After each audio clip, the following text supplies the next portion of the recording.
Pinagtanggol ka namin, BBM, panahon ng campaign period. Makinig ka kung saan ka man lupalop ngayon, nagpakasasa ng buhay mo.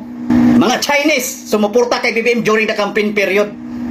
SMNI, si Kiboloy, mga Duterte, mga DDS supporters, kami mga solid DDS. Kasama kami sa laban mo noon, BBM. Na maipanalo ka, BBM.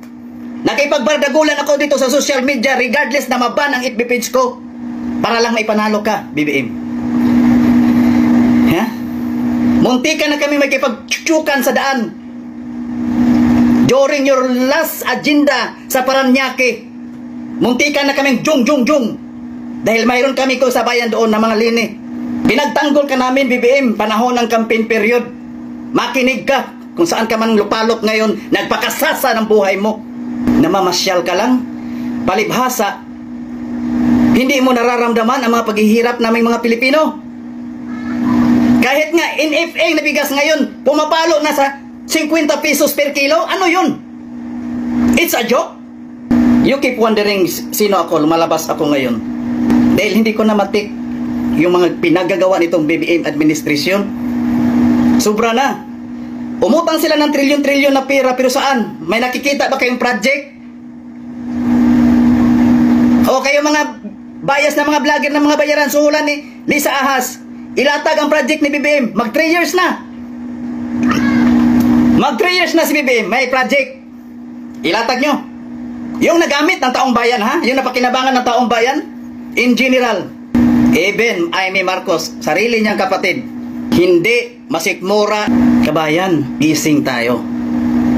Suportaran nyo yung mga vloggers na gaya namin, ni Maharlika, sino pa yung mga vloggers na patuloy na lumalaban para sa kabutihan, para mamulat kayo sa katotohanan. Wala kaming suhol dito. Dahil si Tatay Digong ay wala na sa panunungkulan, pero kami ay patuloy na lumalaban para sa kabutihan, para sa kapwa, para sa ating mga mahihirap. Regardless, kung bukas, gurgurin na ako. Kaya ako nandito para magkaisa tayong mga mahihirap. Na hindi porke mahihirap lang tayo, kaya na tayo apak-apakan itong mga nasa gobyerno. Na tayo naman ang nagpapasahod sa kanila.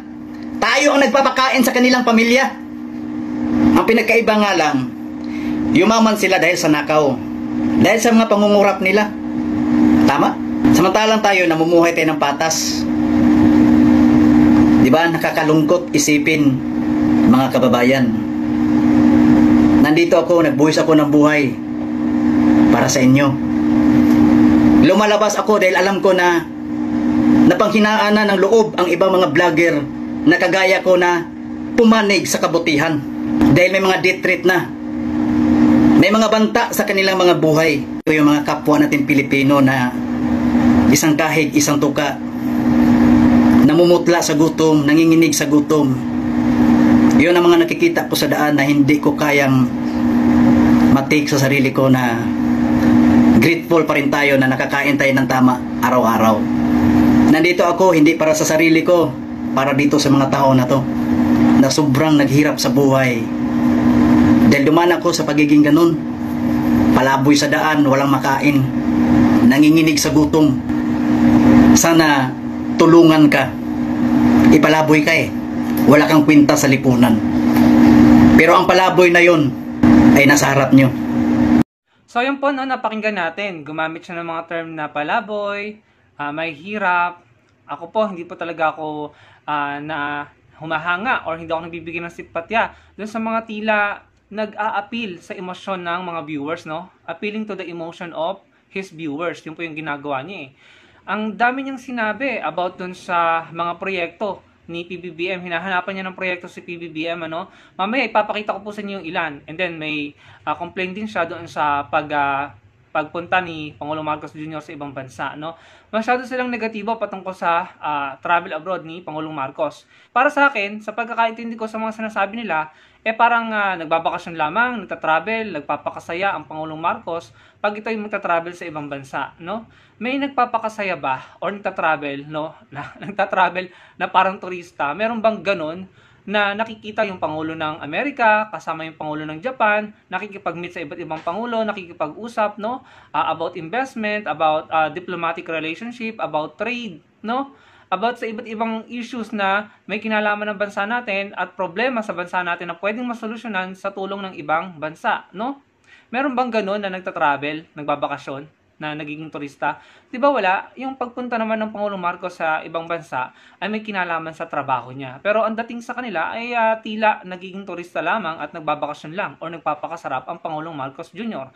Kung gusto nyong malaman mga kababayan, ano, kasi syempre hindi naman natin may ipapakita lahat dito, maiksi lang yung video natin. Pero kung gusto nyo malaman, pwede kayong pumunta sa website ng PTV4 at manood kayo ng mga palabas nila at pumunta kayo sa platform nila, sa page, sa Twitter ng PTV4, doon nila binabahagi yung accomplishments ng gobyerno. Ganun din nung time ni PRRD at ganun din nung time ni Pinoy, no? Yung PTV4 po ang nagbabahagi ng mga ginagawa ng gobyerno. Pwede nyo rin puntahan yung page ni Pangulong Bongbong Marcos, makikita nyo doon kung ano yung dahilan kung bakit siya nagta-travel abroad. Makikita nyo yung mga kinakausap niya, mga namimit niyang, mga head of state ng ibang bansa, at kung ano yung agenda ng kanyang pakikipag-usap, or in short, kung ano yung agenda nung pag-travel niya sa ibang bansa. Ganun din po, kung gusto niyo makita yung mga accomplishments niya, tingnan niyo po sa platform ng gobyerno at sa platform po ng Pangulo, no? Doon naman nila binabahagi. Ngayon, kung hindi niya alam, edi ibig sabihin lang ito, hindi niya chine-check, no? Or selective siya. Ang gusto lang niya malaman ay yung mga negatibo at mga bad news, no? Hindi niya ina-absorb or hindi niya inaalam yung mga good news. Kaya ito, ibabahagi ko sa inyo yung iba. Ito po, kagaya po nito, the first phase of our government's national fiber backbone is now operational. May kinalaman ito sa internet. So sabi dyan, this brings high-speed internet access to 14 provinces in northern and central Luzon, benefiting 750,000 Filipinos. Ito pa, sabi dito, we're partnering with companies like Meta to ensure reliable and affordable internet access for every Filipino. Ito pa, in 2023, tourist arrivals doubled to 5.5 million. In this year, we aim for 7.7 million with 1.2 million already in the first 2 months. Yan po yung mga success or achievement ng kasalukuyang gobyerno. Sabi pa dito, we have turned over modern low-rise homes to 216 families in Bataan today, relocating them from the Talisay River and providing them with secure homes they can call their own. Ayan, siguro may bayad dyan pero murang halaga or affordable.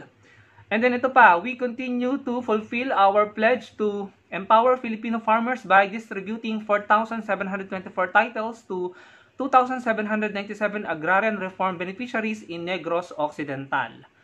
At ito pa po, the Cebu-Negros Panay Backbone Project is now complete. Hindi ko alam kung para saan yan, pero I think that sounds good. Nakalagay dyan, Unified National Grid. I think it has something to do with electricity. Pwede nyo i-check yan mga kababayan, nasa platform naman po yan ng Pangulo. Alam nyo, ganyan din po yung nangyari kay Atty. Lenny noon at saka kay dating President Pinoy Aquino.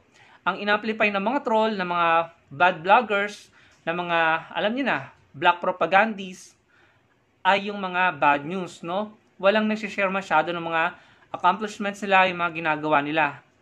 Ang pinalabas, ang kinondisyon ng mga troll, ng mga fake news peddler, kinondisyon ang mga Pilipino na walang ginawa si Pinoy, walang ginawa si Atty. Lenny. Pero in reality, meron. Ang kailangan lang po natin gawin ay tignan yung kanilang mga platform at ang kanilang mga website dahil doon po nila binabahagi ang kanilang mga accomplishments, ang mga ginawa nila. Ngayon, sa tingin ko, ayun ang ginagawa ng mga tao kay Pangulong Marcos Jr. Pinapalabas na walang accomplishments para yung agenda nila or yung mga politicians nila ang may advance nila at magmukhang magaling. Yun po yung nakikita ko. Kaya ako, kahit sa tingin ko, hindi naman ako dapat gumagawa nito dahil ang gusto ko po talaga sa Atty. Lenny Robredo Pero suportado ko po ang Pangulo sa mga magagandang polisiya niya, lalo-lalo na sa mga pro-Filipino policies at sa mga accomplishments niya, na-appreciate yon. Kaya sa tingin ko, kailangan na rin natin gawin na ibahagi yung mga accomplishments niya. Dahil may mga tao nga po na ganito, na nagtatanong na kung magsalita as if walang ginawa or walang ginagawa ang Pangulo. Pero ang kailangan lang talaga naman nilang gawin ay mag-research or pumunta dun sa mga website at platform ng gobyerno para makita nila kung anong ginagawa. Ganun lang naman yun no? Dapat maging responsable po tayo. Huwag po tayong umasa sa balita. Dahil sa balita, kalimitan ang napapanood po natin ay yung talagang interest ng mga taong mapanood. No? Hindi naman po talaga lahat ng mga Pilipino na nagugustuhin malaman kung anong ginagawa ng gobyerno kasi mandato na nila yun Matik na yun. Matik na yun, naniluklok namin kayo, galingan nyo. No? kalimitan, kaya nga yung mga chismosa, di ba, ang gusto nilang marinig lagi is yung negatibong balita or negatibong chismis patungkol sa isang tao. Parang nature na natin yata yun no? Di ba? So kung gusto po natin malaman, kuya, kung gusto mong malaman, tignan mo ang website ng gobyerno. Manood ka sa PTV4 at tignan mo ang page ng Pangulo, makikita mo kung ano yung ginagawa niya, bakit siya nagta-travel, at yung mga accomplishments niya. Kaya sana maging fair tayo. Hanggang ngayon nga, may nakikita ako na mga sinasabi, wala daw ginagawa ang Angat Buhay. But in reality, ang dami na pong nagawa ng Angat Buhay na Atty. Lenny. No? Hindi man mapantayan ng Angat Buhay nila Atty. Lenny Robredo ang accomplishments ng gobyerno, ang importante tumutulong sila sa gobyerno para maiangat ang buhay ng mga Pilipino. Ganun dapat, nagtutulungan. Pwede niyo pong tignan ang Angat Buhay page na makita niyo ang mga accomplishments ng Angat Buhay. May mga classroom silang pinatayo, may mga dormitoryo, may binigyan sila ng mga livelihood training, meron silang pinatayo ng mga community learning hub, may pinamigay silang mga bangka, meron silang mga scholars, marami po, tignan nyo lang. So, grabe naman si Kuya kasi kung magsalita, akala mo naman talaga walang nagawa yung present administration, no? Tinawag pa niyang Liza Ahas, no? Iyan ang natutunan nila kay Maharlika Buljakera, yung mga ganyang term. Ahas, smugs, at pulburon, kung ano-ano pa. Tayo pong mga Pilipino ay magalang. Hindi tayo bastos, no? Umiwas po tayo sa mga vloggers na bastos. Wag po nating i-absorb or wag nating hayaan na turuan nila tayo na maging bastos sa isa't isa. Hindi po tayo ganyan, no? Mapagpakumbaba tayo at mabubuting mga Pilipino. Ang daming ganyan, ang daming nagrarant, no? Kung magsalita, akala mo responsibilidad ng Pangulong Marcos Jr. na i-please sila ng i-please, na pasiyahin sila ng pasiyahin. Well, unfortunately, sa tingin ko, mas uunahin ng Pangulo yung pangailangan ng majority. Yung kailangan talaga ng mga Pilipino, no? Anyway, yun lang mga kababayan ang gusto kong ibahagi sa inyo. Maraming salamat sa panonood. Sana yung makapagbahagi kayo ng inyong opinion sa comment section at pakilike po ng ating video. Magkita-kita po tayo sa susunod kong video. Salamat po.